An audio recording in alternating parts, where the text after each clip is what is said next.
Kung ikaw ang magiging presidente, anong unang gagawin mo? Pause muna lahat, inom tayo para kalmado ang desisyon. Sir, paano po ninyo matitiyak na hindi kayo magnanakaw? Wala akong kukunin. Kasi sanay na akong wala. Sir, kung papibiliin po kayo, pag-ibig o pera? Pera. Kasi pag may pera ka, kahit adik ka, nagmumukha kang mysterious.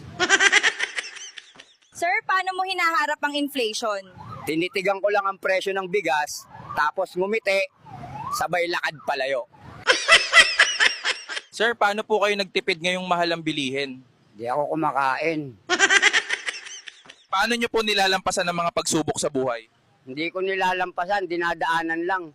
Sabog nga di ako aware na may pagsubok. Sir, paano mo malalaman kung ikaw ang problema? Pag kahit saan ka mapunta, pare-pareho ang gulo. Ibig sabihin, ikaw na yon.